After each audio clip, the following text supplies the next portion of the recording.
grow, they need inputs of carbon dioxide, water, and energy. The chemical process by which plants use these resources to manufacture glucose, the building blocks of plants, is called photosynthesis.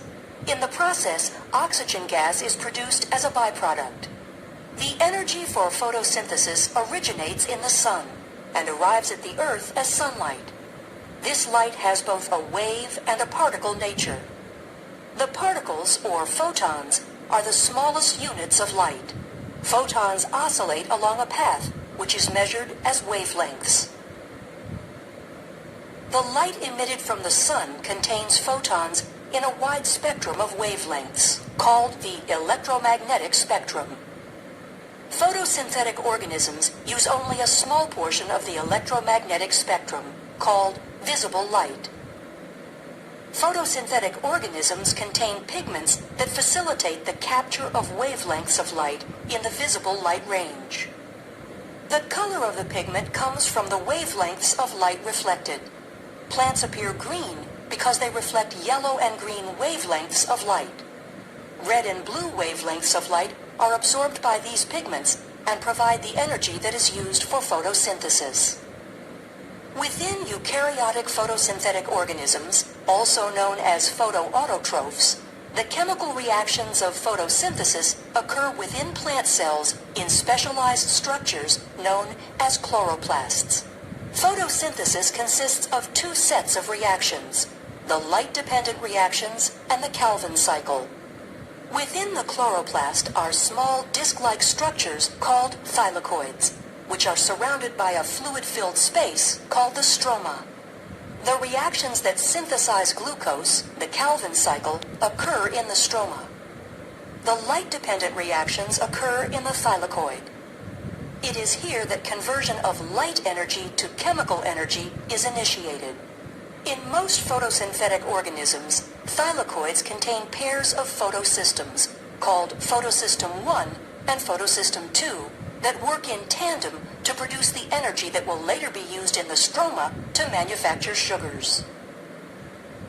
The photosystems of the thylakoid consist of a network of accessory pigment molecules and chlorophyll, the molecules that absorb the photons of light.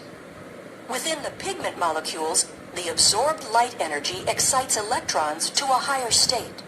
Photosystems will channel the excitation energy gathered by the pigment molecules to a reaction center chlorophyll molecule, which will then pass the electrons to a series of proteins located on the thylakoid membrane.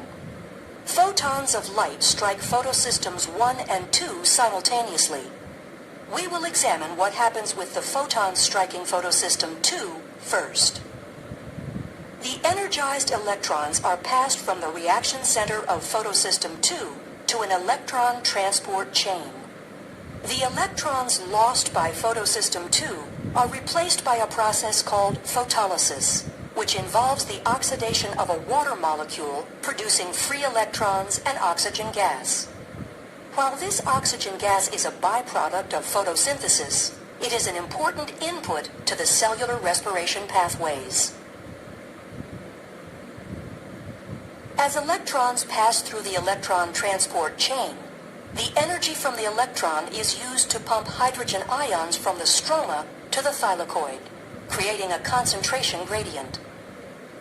This gradient powers a protein called ATP synthase, which phosphorylates ADP to form ATP. The low-energy electrons leaving photosystem 2 are shuttled to photosystem 1.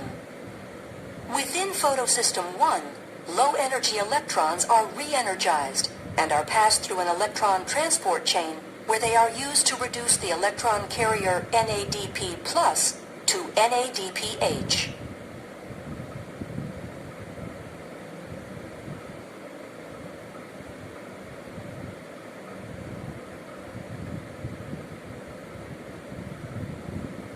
When the chloroplast is receiving a steady supply of photons, NADPH and ATP molecules are rapidly being provided to the metabolic pathways in the stroma.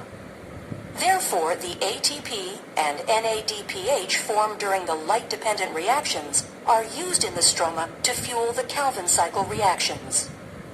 The Calvin cycle consists of a series of reactions that reduce carbon dioxide to produce the carbohydrate glyceraldehyde 3-phosphate.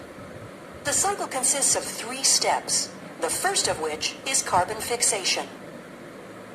In this step, carbon dioxide is attached to ribulose 1,5-bisphosphate, resulting in a 6-carbon molecule that splits into 2 3-carbon molecules. The second step is a sequence of reactions using electrons from NADPH and some of the ATP to reduce carbon dioxide.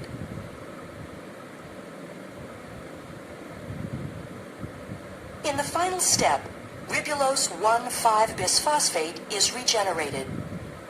For every 3 turns of the cycle, 5 molecules of glyceraldehyde 3-phosphate are used to reform 3 molecules of ribulose 1,5-bisphosphate. The remaining glyceraldehyde 3-phosphate is then used to make glucose, fatty acids, or glycerol.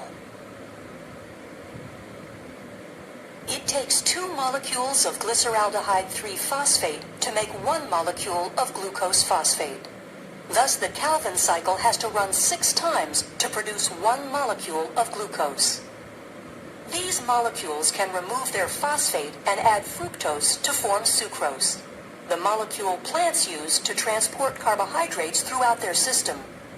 Glucose phosphate is also the starting molecule for the synthesis of starch and cellulose. Plants produce sugars to use as storage molecules and structural components for their own benefit. By utilizing the energy of the sun, along with inputs of water and carbon